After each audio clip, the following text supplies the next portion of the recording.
Howdy, howdy, fellow movie watchers, and welcome back for another issue of the Wisco Movie Watchers podcast, brought to you by PTE Creative. As always, we're your hosts, Evan Davies, and our resident film expert, Dylan Davies. Today, we have our first recommendation from the comments section for our Cult Classic series. This comes to us from Chris Newble2557 over on YouTube, or Knooble. We've got one of those names that's KN, so never know if the K is silent or not, but at least we know that from our neck of the woods it could be silent, nonetheless. So shout out to you, Chris. Thank you, Chris. We are watching Little Shop of Horrors today, or reviewing Little Shop of Horrors today, as part of the Cult Classic series. Yeah, and we were talking about this a little bit beforehand, but I didn't realize this was the first time you had seen it. Indeed. This is, again, there's a lot of those movies in my life in which so many people would just naturally assume, because of my movie tastes, I've seen it. Mm-hmm. And they're just like, oh, you must love Little Shop of Horrors. And I'm like, I've seen it. Yeah. Yeah, this is it's pretty much the reverse of Rocky Horror, where you've seen it multiple times, and I had never seen it, and now, yeah, the reverse, because I've seen Little Shop of Horrors quite a few times now. Yeah, and again, never a film I was against watching. It's just one of those that every year someone in life would say, oh, you ever see Little Shop of Horrors? I'm like, no, I gotta watch it. I'll put it on the list. That never-ending list of movies that you have to watch. And Yeah. unlike you, I'm like most people. It goes on the list, and it stays on the list for years until it finally gets knocked off, or it never goes. Sure.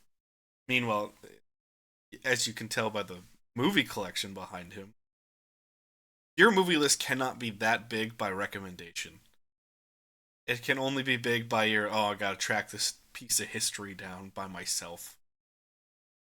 Yeah, it's mostly tracking down Oscar winners at this point. Because Dylan was kind enough to share his voodoo with me to watch Little Shop of Horrors, and what an eclectic mix of films in your library. Yeah, it is. It's quite an assortment. Right next to Little Shop of Horrors was Blade from 1998, and then there's North by Northwest directly above it, and just a wild mix of stuff that I was like, huh, okay. Yeah. Interesting. Hey, a good movie's a good movie. Good movie's a good movie. That's all that matters. So we're gonna be talking about Little Shop of Horrors today. Not to say that Blaze is necessarily a good movie, actually. It's good for its time. It doesn't age well. It was a good movie in its time, and it never gets the credit that it deserves for helping pick the superhero genre up off its ass. Because it's a movie that's taken seriously at a time when superhero movies that eventually were taken seriously are just like, nah, we're not taking this seriously anymore. Yeah. And Blade's just like, nah, I'm just going to slice a bunch of vampires up and show blood and gore and not give a fuck. Yeah, that's true, because it is a year after Batman and Robin. Right. So, yeah. Where the studio directive was more toyetic. It's like, yeah. What? Yeah, this movie's meant to sell toys. You're like, no, it's a fucking blockbuster film. We're like, no, sell the toys. Make everything neon bright colored, and who gives a fuck? So, we don't have that issue in this film. First note off the bat, Frank Oz is the director of this movie. That was a little pleasant surprise for me. Yep. Good old Yoda directing this film. Yeah, I should have looked up other movies he's directed, because I don't really know his other work beyond this. Sure.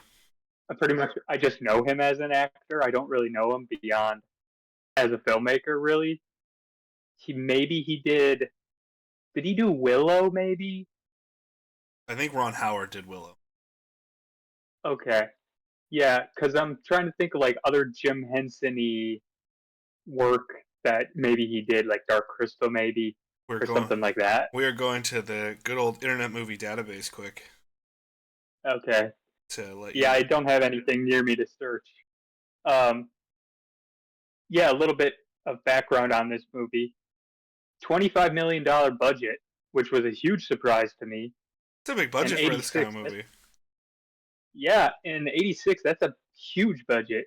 Shot entirely in Pinewood Studios, which is, again, is like, I mean, that's a major, like, Oh yeah, thing to do. Pinewood Studios is huge. I mean, Yeah, in that era Harry, alone. Harry Potter, James Bond's, like, those are big ass budget movies, like big franchise movies that are being shot there. Original Batman from '89 is also shot at Pinewood. I mean, it's a real Okay, studio, so yeah, that's legit stuff. And I don't think Star Wars did anything with it. I think they toyed with it, but they went to Elstree Studios in London as well, the original. yeah, So I have an update for you. His list of credits, his first major directorial debut is The Dark Crystal. The Muppets okay, Take yeah, Manhattan. But then okay, yeah, well, he also has Dirty Rotten Scoundrels, What About Bob, The Indian in the Cupboard, oh, okay, and that's a yeah, movie from our youth. I don't think I've ever watched The Indian in the Cupboard, but it was on a bunch of preview. It was on all those like previews on VHS tapes all the time. yeah, Bowfinger, which that's unfortunate for him. The Stepford Wives with Nicole Kidman, Death at a Funeral. Then his last work is called Derek Delgadio's In and of Itself. So no idea what that is, but yeah, never heard of at it. first you're thinking it's going to be a lot of okay puppets, kid friendly stuff, Yeah, whatever. He's worked with Steve Martin quite a bit, so yeah, clearly he has a connection with It looks like Steve Martin tends to be his Leonardo DiCaprio as Scorsese films, where it's just yeah. like, oh, it's Scorsese. Well, obviously Leo's going to be in this somehow, or Robert De Niro back in the Yeah, day. I mean, if you get along with someone, why not work together? Right. So, I mean, if it's logical, it's logical. So, but I mean, that's actually a decent little run there, films for the good Yeah, a old. lot of those are good, solid movies. So I was very pleasantly surprised. I was like, "Fucking Yoda, let's go!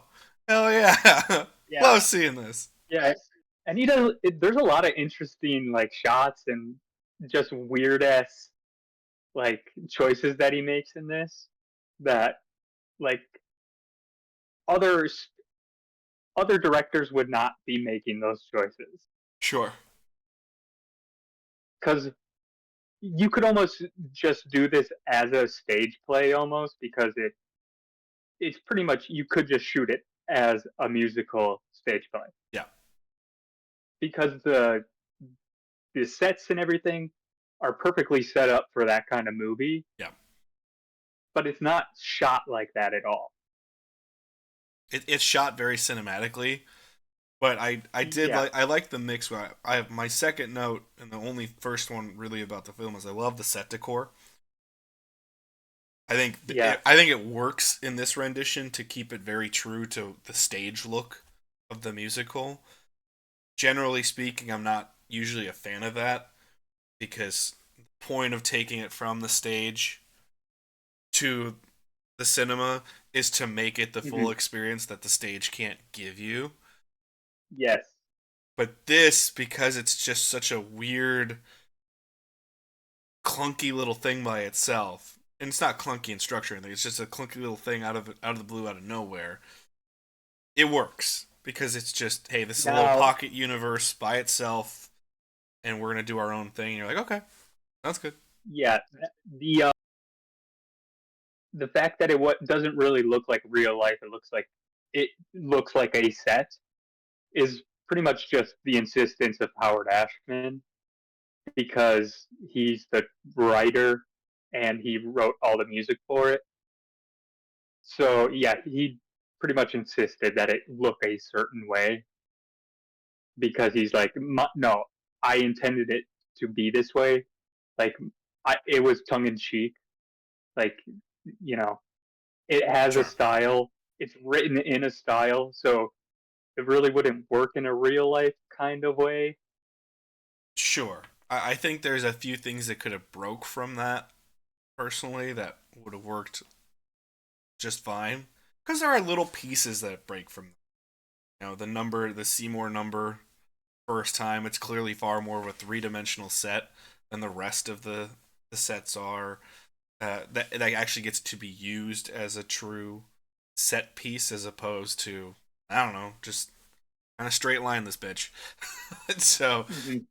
so that works. I think the dentist office has a little bit more dimension that's quite fun.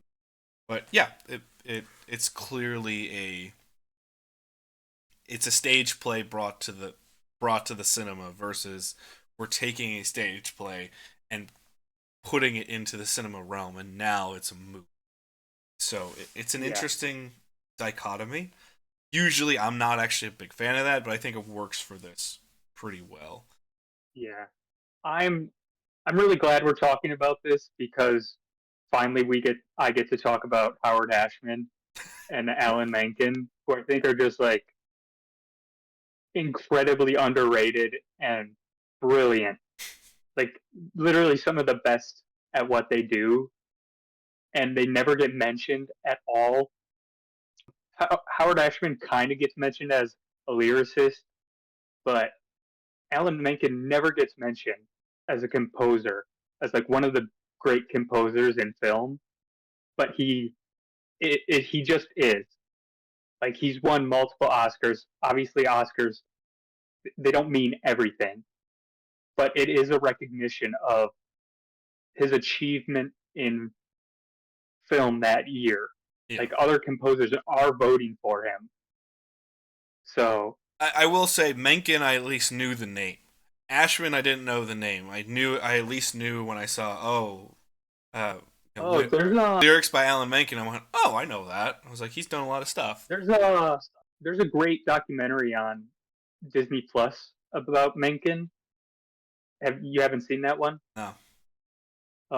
It's really great. I loved it. It's like one of the few things I've seen on Disney Plus. But yeah, they go on a deep dive about Howard Ashman and their relationship because Howard Ashman died of AIDS.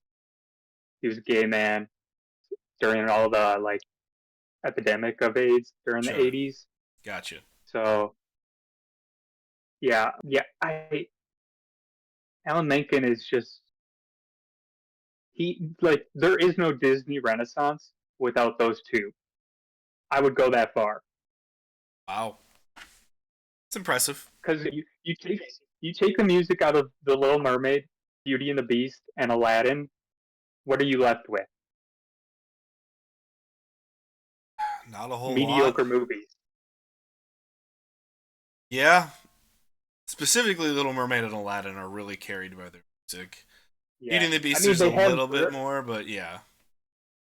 they have beautiful animation in them, but without the music, like they're pretty much nothing. That's fair. I think that's very fair.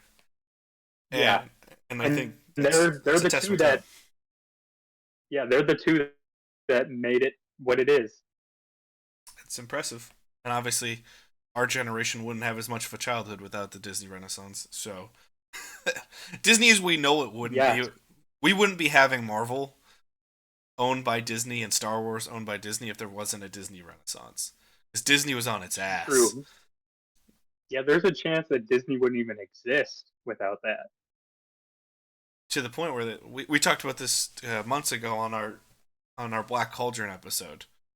They were going to shut Disney Animation Studios down. It was that bad. So Yeah, to bring up the music quality in the Renaissance, which really hooks a lot of kids, families to Disney from '89 onward, and really redoes the template of what a Disney movie is supposed to be, which is still to this day followed by Frozen and Moana and all the other yeah, giant franchises that they have going. It's a true testament to them to really show how they changed the game. I'm glad you brought that up. Said I think I knew Alan Menken worked on a few Disney projects, but I just didn't know how impactful. And then Howard yeah. Ashman didn't really know that much about, but it's an interesting thing nonetheless. And Slight transition here, but I loved immediately. I saw a progressive cast. You have prominent people of color throughout the entire movie. Oh, I thought yeah. it was What a would nice you call touch. them? Like the muses or Yeah, the chorus or they're kind of the muses of the chorus, but I love the fact I like the way it's used. Obviously, yeah. what's difficult here is never seeing the stage play, not knowing what's original just to the film and Hmm. what truly comes from the stage play. But I love their use throughout the film. I really like the fact that they're there and then they play characters throughout, but then they also play the pseudo conscious of other characters, the commentary for the audience. They're the audience's lens into the film, and I think that's a really smart choice Hmm. that I enjoy.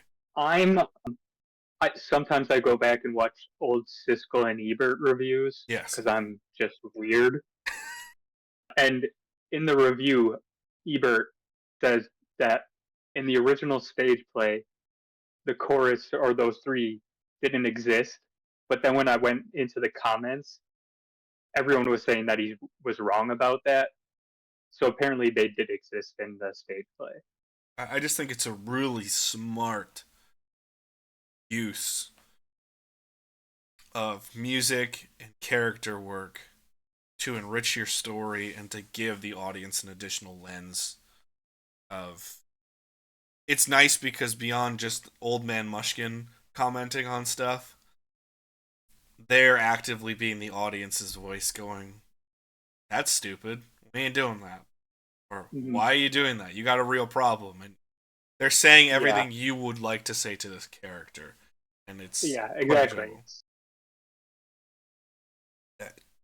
I don't know if this needs to be a scene for scene one necessarily, but I I really don't think appreciate so. I really appreciate it. Just at first I was a little thrown off. The audio track is actually a bit off at the start of the film, specifically with Mr. Mushnick, where it's clear that Maybe it was that could have been just the digital part of it. Maybe. so I did the classic pause, restart, let it kind of do its Hmm. thing. It got slightly better. I think over time it just improved, but it the like specifically I saw it with all three of our main characters, but specifically with Mr. Mushnick, it was so abundantly clear that it felt like, oh, this is an audio dub where he went re-recorded his Okay. lines and it's not perfectly inserted. I I wouldn't blame the movie there. I do because I didn't notice that, and Okay. I would have noticed. Yeah. That's like something that drives me crazy. Yep. So I wouldn't blame the movie on that. I'm pretty sure that it's not in the movie. Pretty sure. Don't like take that as 100%, but maybe it is. Yeah. It just only because I know how often specifically musical numbers and things of that nature they're sung on stage, but then also sung Yeah. and the audio is re-recorded to make sure it's the crispest audio that you can get. That just it's an extra layer or Well, two of yeah. effort that makes it harder on your film. Yeah. Normally they're just playing the pre-recorded thing on the set, Yeah. and then you're just meloping the words or singing along, I guess. Yeah, there's very few that are actually sung on the set, and they're using that audio. Right. But I thought this was overall really fun. Loved the cameo work. It was, Loved all the cameos in oh this. yeah, yeah. I wrote down Christopher Guest, Mr. Jamie Lee Curtis himself. What else has They he are been married in? at this time. Okay, what else is he in that I know the name, but I'm just like, why can I not think of anything else that you're in, dude? He's in Best in Show. He's in. I'm blanking on what's it called? Crap. It's okay. Yeah, I'm blank. Just skip through. But Yeah, I'm blanking hard. I know that name, Um, and I know he's been in a ton of random stuff. Just couldn't remember. yeah, he worked. he works in that general like. There's a group that he always works with where it's like Eugene Levy, Catherine O'Hara, Parker Posey, like that little group of people. They always make movies together. Together, yeah. I think he married Jamie Lee Curtis in '84. I want to say, so they are married at this point. I always like pointing out that he's Mr. Jamie Lee Curtis. I never like calling him Christopher Guest. It's just your But own apparently he's like, personal thing about him. yeah, he's apparently he's a little curmudgeon-y, Uh, kind of an asshole. okay. Yeah, we never liked. But yeah, I'll just get it out of the way right away. The cameo work in this is tremendous. Really smart use of cameos. They don't let them go too far, but it's a fun shot in the arm. And this is a film or a stage play that is designed for cameo work to be Yeah, done properly. Where they come in, they make an impact, the audience gets to be really happy for a second, and you just move on. And there's not a yeah. whole. It doesn't do. I don't think this happens as often as people believe it does, but the classic fear is when you do a cameo, it's going to take away from the entire movie because everyone's only going to be hyper fixated on, oh my god, so and so's in this movie, and then take you out of the movie because you're only worried about that person being in the movie. I don't think that happens as often as people believe it does. I think audience, But there are examples of that. sure, but I would be lying if I didn't. I saw John Candy and I was like, no fucking way. That's great. Jim Belushi, I was like, huh, he's here. I think he did fine. That's something I'll talk about later. I think he was fine. I just have to say it immediately. I was legitimately Woody Harrelson in Zombieland when I saw him waiting there in the waiting room. I was like, Bill fucking Murray, yes! And I was pumping. I was legitimately Tallahassee in that moment. I was like, no fucking way, and I was so Yeah, happy we to see talked it. about it in the we talked about it in the Ghostbusters thing where I just don't like Bill Murray that much, Yeah, but I have to admit he's great in this. it's a perfect use for him. Two scenes, really quick.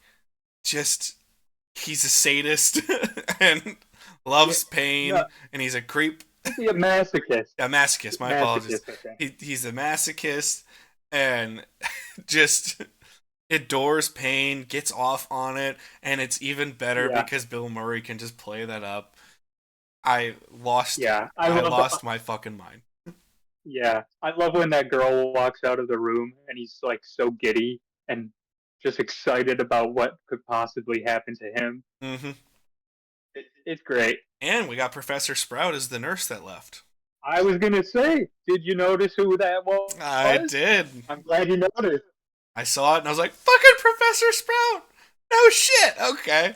I Yeah. have no idea what her actual name is. I feel bad because we're pointing out cameos by Um. people, and I'm like, but Yeah. It's like Miriam Margoyles or something like that. oh yes, Margulies or Margoyles, yeah. Yeah. Yeah. But yeah, I also saw her and I was like, no fucking way. Okay, a lot of fun there. Just I enjoyed the self awareness of this movie quite a bit. Instead of trying to build 20 minutes of the flower shop's gonna close down. It's so bad in Skid Row. He's like, I got this plant Yes. that could help us, and then immediately gets shit on, and then everyone just shows up like, this is an amazing plant. I want to give you all of my money. And Yeah. as an audience member, you're rewarded for going, of course it's gonna work. It's a movie. Of course that shit's gonna work. And magically it does. I was Yeah. very happy to see that. And yeah, just I do love To go back some of the stuff here. It's great. to go back a little bit. Have you ever seen Rent? Yes. I feel like Rent just completely just took on Skid Row that song and just ripped it off and expanded it, and that's the entire play, pretty much, or musical. Huh. Because it like I the was story getting of Rent I was pretty getting a lot much of is skid. just that song. I was getting a lot of Rent vibes off of Skid Row, and I knew this came before Rent, so Yeah, that yeah. I tracks. think it's like 3 years before Rent. I want to say. So yeah, it's funny that it's like so similar, really. Yeah, Rent. It's been a long time since I've seen Rent. I've never seen Rent on stage. I've only watched the Me either. movie. The movie's good. It's It's fine. I think it's a good musical for movie musicals, but it's not something I ever feel the need to go back and watch ever again. Yeah, there's no like iconic songs to me, at least. The most iconic thing is I've been thinking a lot about Rent lately, but not because of Rent, because there's a commercial that gets played on YouTube constantly right now, Uh, and it's just them singing, 525,600 minutes constantly with all of these course. bullshit little interstitial life moments, and then of course it's for some like corporate interest, and you're like, fuck off. But Yeah. so I've been. It'll be in between what I'm watching, Parts Fun Known, Russell Talk, or I'll be watching, some sort, Rich Eisen show or something that's in my wheelhouse all the time, and it's just like 525,000. I'm like, fuck off, and my brain just goes, whoop, for a minute or until I Yeah. can hit the skip button. But I will say, if anyone on here goes on YouTube often, YouTube Premium is the best money you'll ever spend. I I am certainly It, going to be getting YouTube Premium relatively quickly, and I already yeah, vowed, no matter what, because once a few things shake out in life, that will be happening. But I can guarantee you, by 2028, there's no way in hell I am not going out with YouTube Premium. That yes, exactly. the month of October was some of the worst fucking wasted time I've ever had in my life. Yeah, yeah, and some of the ads are like 45 seconds. Like, I've probably saved like, I don't know, 4 days just by not watching ads. You did. It's crazy.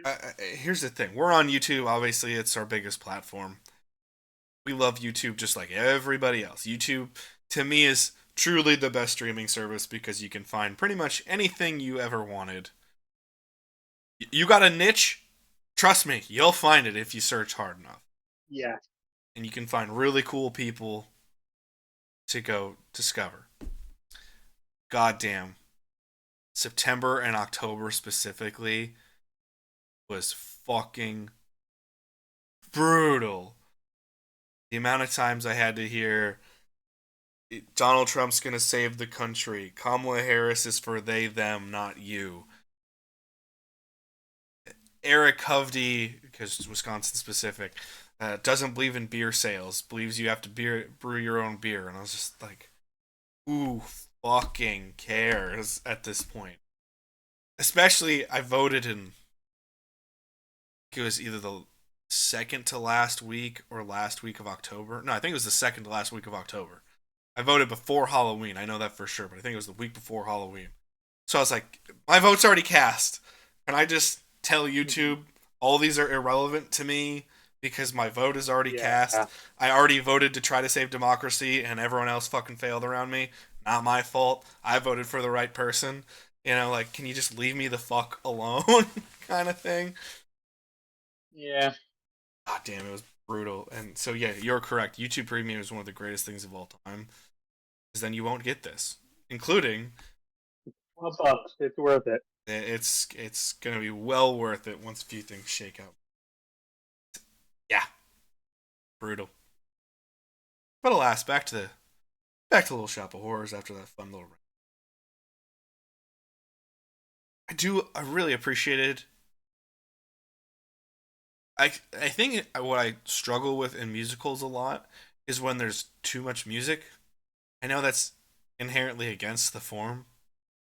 No, that's because there are certain musicals where there are no talking, where it's just music.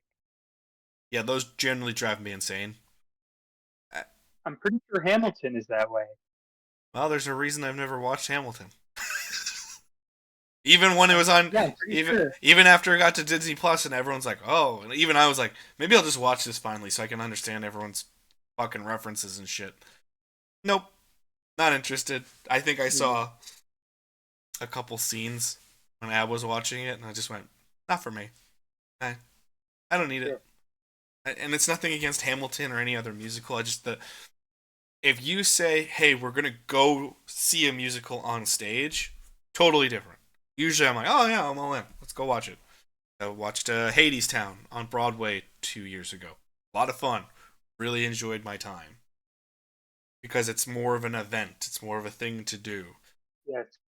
And it's you're appreciating the talent Yes, of the people a lot more. absolutely. Whereas in a film, it's a completely different scenario for me, and you either have to hit it out of the park for me to really enjoy it. You have to be super Mhm. unique for me to enjoy it, or you just have to hit this magic little ratio. Because when it's all singing, it usually takes me out because it's classic. It's classic psychology on a lot of things. If every song is important, no song's important. If Mhm. if you know, it doesn't matter if it's sport, pro wrestling, it's a movie. You do it 1,000 times. It's not important 1,000 times. It's important the first time, maybe the second time, maybe the third time, because you've made it important. It matters. Hell, I will give credit to something I never give credit to. Fucking Dragon Ball Z of all things actually understands that. It's just like, oh, Kamehameha. We do that shit all the time. They use the Spirit Bomb like 3 times, and it matters every time because they don't use it unless it's a huge Yeah. fucking deal. And that's a Mhm. show that I shit on a lot because I loved it as a kid, went and rewatched it as a young adult, and just went, this sucks. This is, I hate Mhm. the pacing of this goddamn show. But I'll give them that credit. When they use the Spirit Bomb, it matters. And you immediately go, oh, wow, this is a real problem. We got to figure this out. Kind of scenario. Yeah. And at first, I was getting, when we were only getting about a minute between songs at the start of the movie, I was getting a little concerned, like, I don't know if this one's going to work for me. There's just Mhm. no interstitial, there's no break. But then towards the end of the first act, you get a lot more of, okay, we're going to flesh this out a little bit more, and then we're going to turn to song. I was like, okay, whew, thank God. And I think that really changes by Audrey, her first solo number, which my note, Oh, my note, somewhere, somewhere that's green. yeah, Yeah. which I still have in my notes. Whole number is still fictitious in 2024. Ha, being a homeowner in 2024, please. That's great. Like all the shit she dreams of. It's like that classic "I Want" song in a musical, Yeah, and all this shit she dreams about is like so superficial yep. and like Very 80s, very it's just 60s, very materialistic. yeah. It's like well, it's like the classic '50s thing where it's like Tupperware parties, and I wrote some down. Tupperware parties, TV dinners, plastic on the furniture, Yep. kids that look literally exactly the same as you, carbon copies. Yeah. The thing is, I know obviously it's written. When was this written? When was Little Shop of Horrors originally written? Well, it's a adaptation of a '50s movie made by Roger Corman. I want to say Yeah. it's yeah, it's a black and white movie that was made for like $30,000. I think it was It's a Roger like Corman movie, so it has no money. Yeah. yeah, it was like one of his first movies, and then Howard Ashman took it and adapted that into the musical. I want to say in the early '80s. Okay. Because it's clearly of a time, and that song's goals obviously don't age well in 2024, but that's not the point. We're not looking at it through the lens of, oh my Yeah, god, such it's an old. supposed It's it's, supposed to be something it's different. it's supposed to be funny. Like, though they're not supposed to be like, oh, those are real dreams. Like, Right. That's the norm of the time. And to just want to get to the norm says a lot about where she is and where the characters are in that time frame. But it is hysterical to, you know, I Love Lucy, Howdy Doody, like you said, plastic on the yeah. furniture, Tupperware parties. She wants carbon copy kids. She wants the bedroom with two twin beds. It's like, Hmm. I'm pretty sure. I think this takes place in the 50s. if I had to guess, I'd say Pretty. 50. I'd say 50s, barely, barely early 60s, but I'd say 50s Yeah. because it's clearly a B movie plot in there too, which is far more 50s than 60s as well. So Hmm. it's just an interesting vibe. The first thing I thought is if this was released 2024, outrage, complete outrage, because people would be, this is her goals, this is what she thinks women. It's like that's not the fucking point. But That's because people don't understand context anymore. yeah, that's true. Generally speaking. They just take they just take a headline and run with it. Well, it's also funny because I just saw it was like 60 seconds, 2 minutes, and it was just clips from Return of the Jedi and somebody of like our generation, and it was just if Return of the Jedi was released today, and just wow, a second Death Star, so original, just shitting all over something like our generation and moviegoers today tend to do, as opposed to just watching the movie and going, wow, like a clip of the Ewoks, and it's and it's oh my god, this environmental messaging throughout is ridiculous.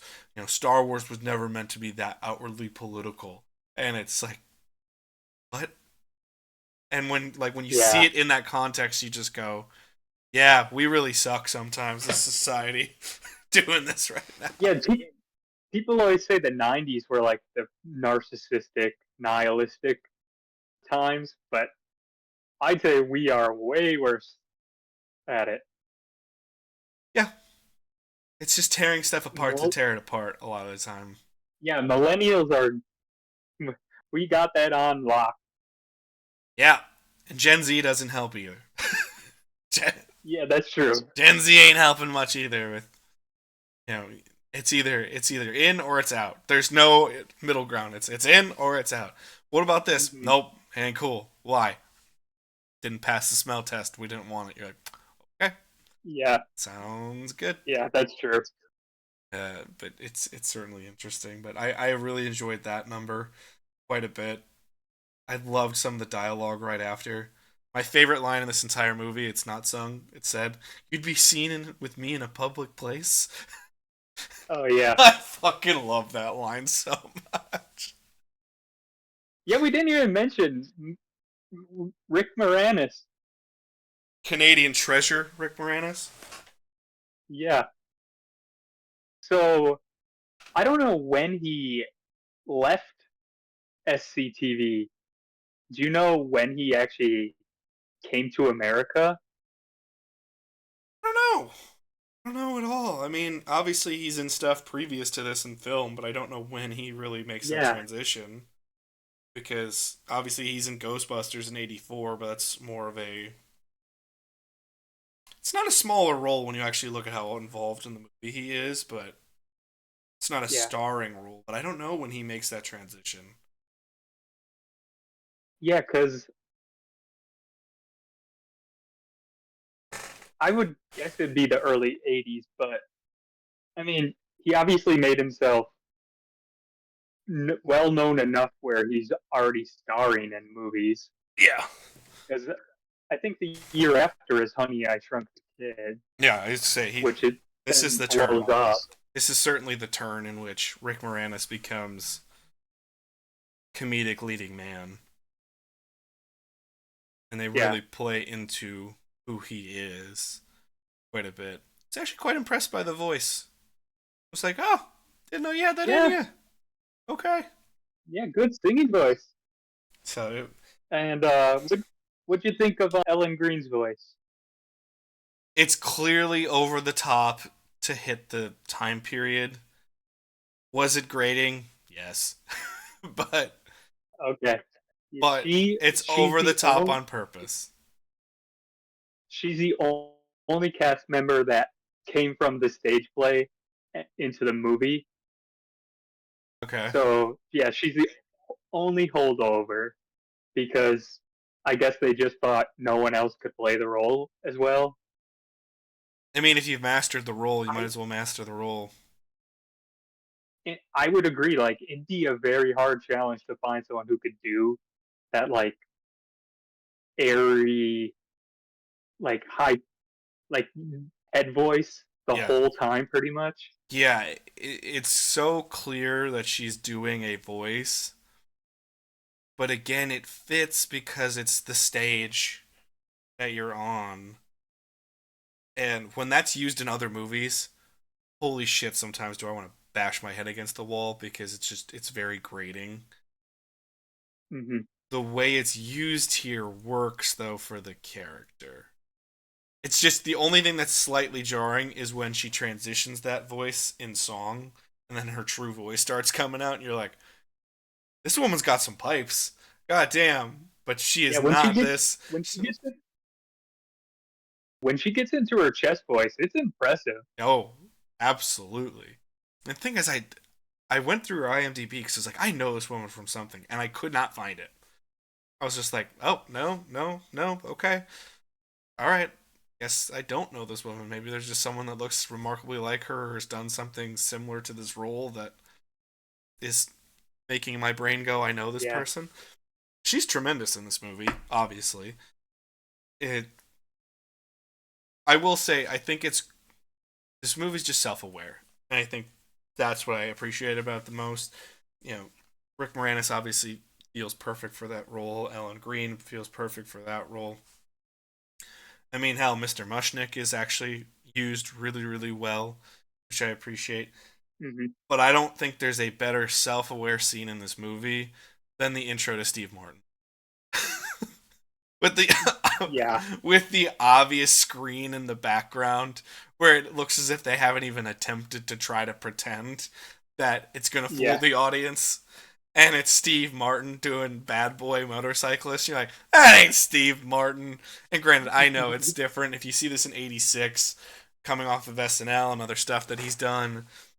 You know, Steve Martin's a little bit more varied, where our generation grew up with Steve Martin being like the America's Dad type, you know, really Hmm. transitioning into Father of the Bride and Dirty Dozen and stuff like that. I think that actually makes it funnier though I do too. that we know him as like a father, Yeah, and then you get to see him as this. yeah. As a high on nitrous oxide, constantly sadist dentist, yeah, Yeah. it's enjoyable to say the least. Yeah. Love his interaction with Bill Murray where he's getting so fucking pissed off that he can't get him to like he can't hurt him. Yep. 3, 2, 1, continue. I don't remember what I was saying.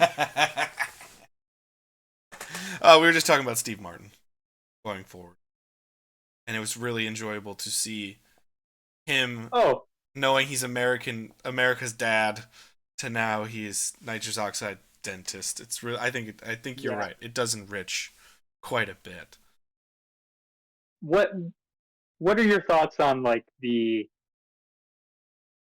physical abuse part of this?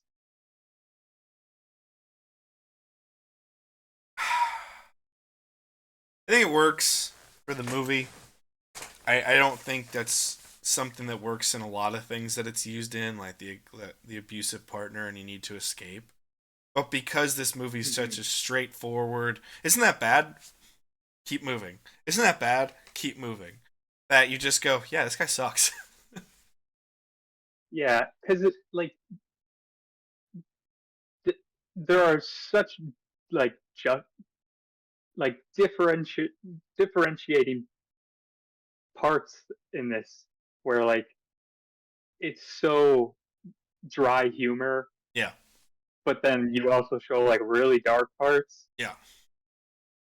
that it's like I don't know if it totally works for me, but yeah, I get it. I To me, I think it worked for me simply because of the tone of the film. You're just immediately supposed to go. This truly was base storytelling at its finest. Seymour, why is he the good guy? Well, he cares.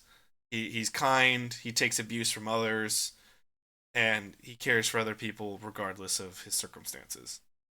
And even at the beginning of Audrey 2, until obviously Audrey convinces him to try to kill, uh, you know, the doc, and tries to, and then obviously takes over Mushnik.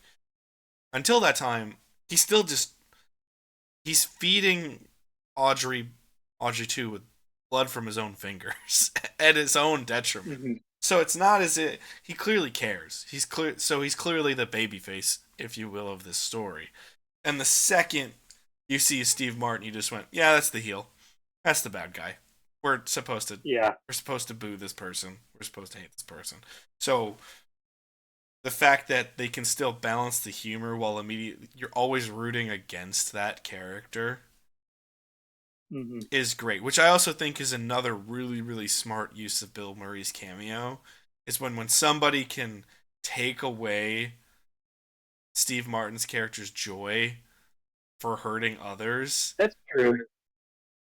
You're even more excited that you have Bill Murray's character because it supersedes the oh shit Bill Murray, and it goes into the character work where the character that you know you're supposed to boo and you don't like gets their comeuppance, and they get their joy taken away from hmm them, and you're just like, yeah.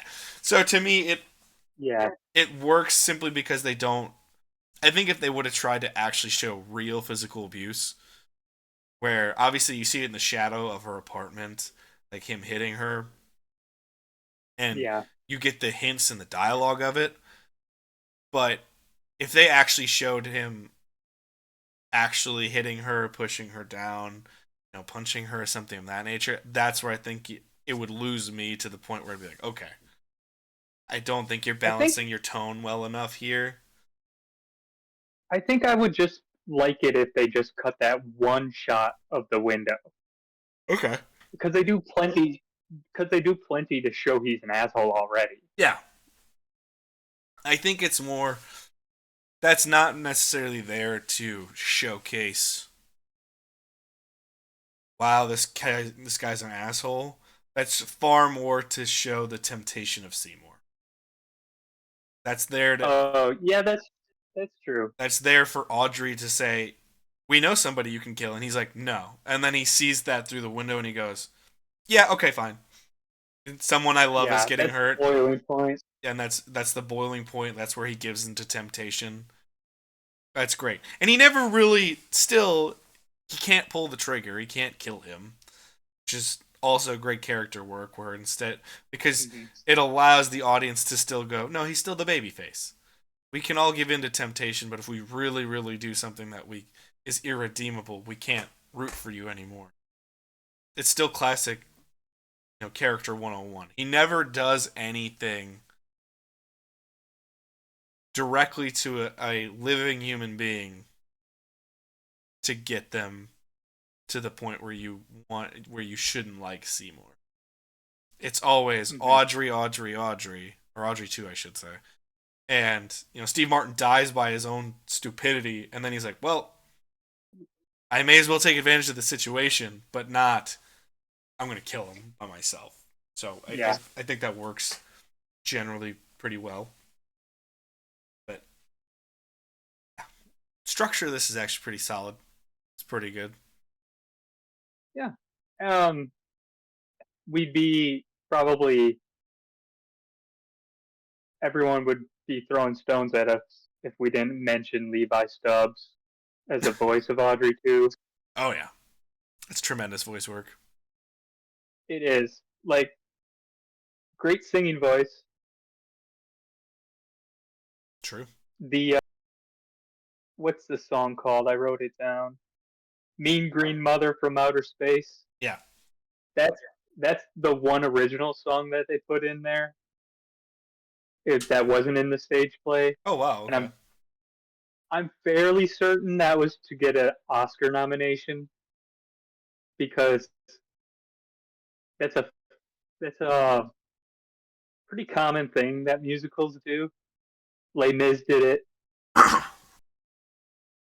The Beauty and the Beast, the 2017 one, tried to do it. Like Okay. they do it all the time. They put in an original number so then they can make sure that they get an Oscar nomination for an Yeah. original song. Yep. Okay. Hey, if it works, it works. Hey, it worked with Little Shop of Horrors. It was nominated for best song. So I mean, it's a good song. I lost to it lost to Take My Breath Away from Top Gun. goddamn right it did. Goddamn right it did. God, what an over the I top mean, cheeseball song. I love it, but it's such an over the top cheeseball 80s power yeah, ballad. but God, it's great. the wrong song from Top Gun won. Yeah, Danger Zone probably should have won for that one. Exactly. It is funny that in the moment, Take My Breath Away wins. No one remembers that song of the two clear great original Yeah. songs from Top Gun. Danger Zone's the one where that's the song that gets people. Hence the reason Take My Breath Away isn't used in Top Gun Maverick, but the first song you fucking hear that isn't the theme song is Danger Zone because it's the unofficial Yeah. Top Gun theme song. And yeah, the second we got the Hans Zimmer chime version of the theme, and then when it immediately cut to Danger Zone, I just went, "This is going to be one of the best movie going experiences of my life," and I was right. So, Yeah. but to back to Little Shop of Horrors, yeah, it's hard to compete with either of those songs from Top Gun, frankly, but it's Hmm. still a really good song and it's enjoyable. And I think it fits. I think that's where it turns into cinema for me a little bit in a good way. Where I do think at the start it was a little it was teetering on the edge of a little too close to just being a stage play on film. That Okay. that I was I would it wouldn't be against it, but I just don't think it takes full use of the opportunity of being a piece of film. And then by the end of it, and using so many different cameos and so many different sharp cuts to little teeny tiny sets, when he's getting contract offers and TV offers and all these kinds of things, that's where it turns into cinema for me that I go, okay, we're not just playing in, we're not just taking the stage play and going, now it's in a movie. Yeah. They're really there's a really smart editing part at the very beginning where they're showing that Mushnix isn't getting any business too, where they're doing like time jumps Yeah. where it's just cut and then time cut. They're in different parts, but they're still doing nothing. And then another, they're still doing nothing. Yeah. Like that's a perfect example of showing that there's no business, but you're accomplishing that in I don't know 2 seconds probably. Yeah. That is a tremendous way to get things rolling and understanding it. The pacing on this movie's pretty top notch. Admittedly, I don't have many more notes than that, except little end piece stuff. Uh, I really do enjoy the fact that this wasn't. I think this is a movie, especially with a musical, that could get stuck into pseudo messaging territory where it's trying to message you a little bit too much. And this does not do that at all. Because when you actually look at it, if we were going classic storytelling, lesson learning, Seymour should die. Okay, so this is something I'll talk about. Totally forgot to tell you to look this up. There's two endings to this movie. Ah, There's okay. a theatrical and there's the director's cut.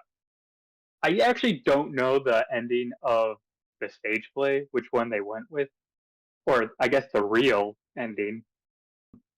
So the theatrical one is the one you watched, the Jim Belushi happy ending, where Ellen Green and Rick Moranis both survive. They, live on happily. The director's cut, Rick Moranis dies in that, like, uh, The building what's collapse. that called? Yeah, collapse. I couldn't think of that word. So he dies there, and then the Jim Belushi's not in it. His character is, it's Tom Dooney, I want to say. Can't remember his name, but if you saw his face, you would recognize him immediately. He takes clippings of Audrey 2 and starts selling them all over the U.S. So Audrey 2's just take over the U.S. Um, Okay. and then the very end is like giant Audrey 2's, like King Kong style, just destroying cities. It's I like I love the there's like idea of the imagery there, but I don't. I think the theatrical cut is the way in hearing both of them. I it's really fun to see Audrey 2's destroying cities though. Yeah. It's like the military's like shooting at them, it's doing nothing. And it's like Godzilla, but there's like millions of them. It's great. I, I I love the idea and the concept work, but I think this inherently the ending they chose for the theatrical cut works really well. A, you give the audience what they want, and Seymour sees the light. He understands, hey, I took advantage of something that I probably shouldn't have, Hmm. and I let it go too far. Not gonna have that happen. And Yeah. inherently, the hero should be rewarded at the end of the journey. But if you actually look at classic storytelling, he fucks up and leads to the death of two people. He definitely should die. But Yeah. I never complain about a happy ending because I don't know. I'm always fine with it. I don't always complain about a happy ending. Generally, I'm usually like, just give people what they want. Just give them the happy ending. Because so often, especially when I look at my own personal stories, I don't know if you've ever heard Ab say this, but when I write, I almost never write a happy ending. I always write like a haunting ending, or I guess what I should say is not a happy ending, but a satisfying ending. yeah, I almost always write they're going to be haunted for the rest of their life. Somebody dies. I almost never write a happy story Okay. to the point So where you're writing a negative ending, really. almost always because I'm looking at what's actually Okay. happening, and it's really truly been a challenge for me because I didn't know how far down that road I went. And so uh, having Ab read some of my stories, there's been plenty of times she's like, "Can you just write a happy story once?" And I was like, "Nah, it's not the stories I write." And she's like, Hmm. "Not one? Couldn't do one?" And I was like, "Okay, fine." But it's just so I get it. I understand the appeal to want to do because I'll be the first to tell you if I was in Frank Oz's position, as much as I want to do the happy ending, there'd definitely be a part of me that's like, no, no, no, no, no. We need to go with the King Kong Audrey 2's destroying Yeah. planet Earth. That's important because this is an over the top Well, bullshit comedy musical. I'm surprised they didn't go that route simply because they shot it and they spent a lot of money on it. Like you would think the studio would just be like, "Hey, we spent probably millions of dollars on this. It's gonna be in the movie." Yeah, I think this is where there was still. What's odd is in the 80s, you have the most abundant corporate influencing ever. but you still have that tingent of old Hollywood that understood the story comes first. So it's this weird balance where you get these pressure points. You know, I think we talked about in the last show, Back to the Future, where they go up to the Bobs, and they're like, "We're making Back to the Future 2. You can either be a part of it Oh or yeah. not." Like that's the corporate pressure I'm talking about. They're like, "This made too much money. We're making a second one, whether you like it or not. You can either be a part of it Hmm. or you won't be." But at the same time, the director, the storytellers, for the most part,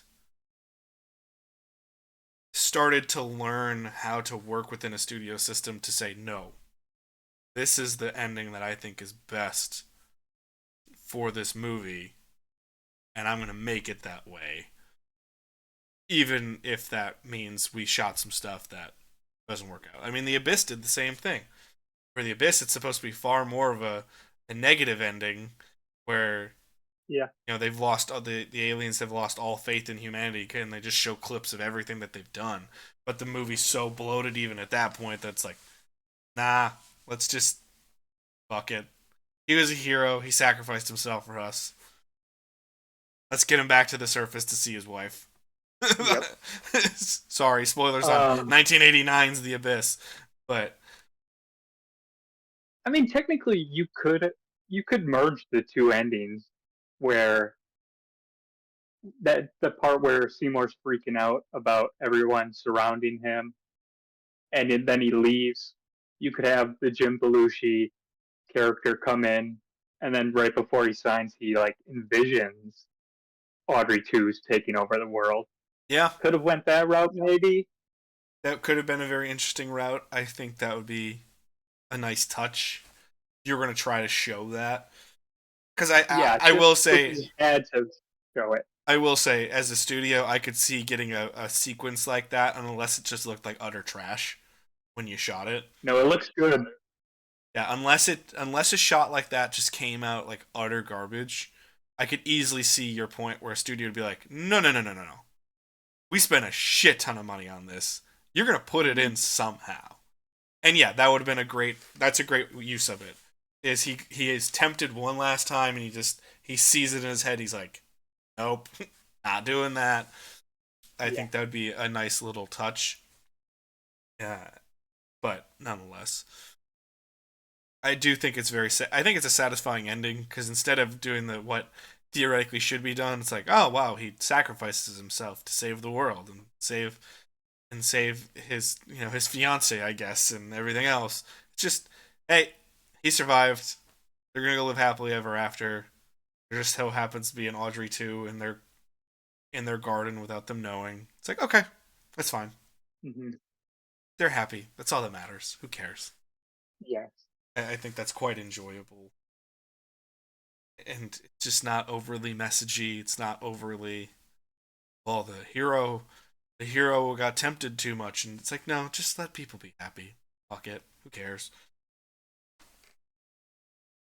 The best of 80s cinema where they stopped looking at some of that stuff and just went, what does the audience want? Just give it to them. Yeah. I mean, that's a good way of looking at movies, really. Sometimes just give the audience what they want. That's all that matters. And it's not fan service inherently. It's just giving people what they want. There is a fine line between too much fan service and just giving people what they want. Yeah. Well, fan service has become something that's totally different Yeah, now. Like that means something different. exactly. And it's just one of those things that I look at a lot of modern films. I think a perfect example we got, because we already brought it up, was Top Gun Maverick. There's some fan service in there, but it's not over the top. Hmm. They break new ground with what they have. But yeah, is there still a somewhat ridiculously erotic scene on the beach of a sport going on? Sure. Why? Fan service. But Yep. is it different? Does it tell a different story? Does it help move the plot along a little bit? Yeah, so it works. Whereas some of the other stuff in other movies, you just go, really? Wow, thanks, guys. That's what we definitely Yeah. wanted. Hey, if it's entertaining, I'm fine with it. That's generally where I'm at. If it's entertaining and makes me happy, I don't give a shit. I don't care. Yeah. Do you need Hugh Jackman cameos in all of the X-Men movies that he's not in? No. But does it make me happy? Yeah. So do I care? No. Just make me happy. Yeah. I think that's where it should be. I think that's what it always should be, is just make people happy and enjoy it as possible. But that's just me. And I think this movie does a great job of that. Easy to understand characters. Well done. I enjoyed this movie quite a bit. I'm glad Chris Newble, or Knuble, however you pronounce his last name. No disrespect to you, just trying to be respectful. Thanks for the rec. It fit very well into our cult classics. Any last thoughts on this one? What are the questions we usually ask? Does it deserve its cult following? Yeah, generally, and would you recommend it? I would say yeah to Is both. it worth a rewatch? I guess. Yeah, But is it worth a first watch? Would you say? absolutely. I think that this is of a time that movies are meant to just be fun. You don't get a lot of those movies that are taking themselves too seriously. This movie doesn't take itself seriously at all. This is just At all? this movie's just, I don't know, let's just go tell a story and have some fun. That's what it is. Yeah. And it's got good music to it. It's got enjoyable, lovable characters, great cameo work. I mean, that's literally a comedic. That's a comedic genius on part of these cameos to get John Candy, Bill Murray, even Jim Belushi. He's used really well. I know everyone always compares him to his brother John, ergo he's always going to be inferior, but Yes. Jim Belushi does have talents. It's not as if he doesn't. It's just, it always feels like, well, your brother's not around anymore, so you're going to do it. But you're not nearly as good as your brother. And Yeah. which sucks, but that's the case. Where I don't think that feels like this in this movie. I think he just kind of gets to play something else and enjoy himself. Enjoy being a part of something. So, I think it's certainly worth a watch. I'd recommend it to others as well. I'm glad now that this has been ticked off the list of, hey, one of these days, it was an enjoyable watch. And it was fun. Can't complain. It's a nice way to spend 93 minutes. It's a nice way to spend 93 minutes. 90 minutes. Yeah, that's the other thing. God, it's some of these modern movies. I generally am a fan of longer run times. To me, it's just tell the story, and if the story takes longer, tell it. But I will say, it is nice when, at first, I got done with a job interview, I was eating, and I was like, all right, I'm gonna watch Little Shop of Horrors. It was kind of like homework assignment for the show. So I was like, all right, I gotta get this done. And I saw 93 minutes, and I went, well, even if I hate it, it's only 93 minutes. I still have the rest of my night, so it'll be fine. Nice. So that was also very enjoyable. But overall, fun, enjoyable, son. Who is your favorite character in this? Probably Seymour. I would say Seymour's there because I'm not going to pick a cameo as much as I'd love the Bill Murray. I will say, because it's so ridiculous, Steve Martin really does get me. Where he's constant. I would guess most people would say that.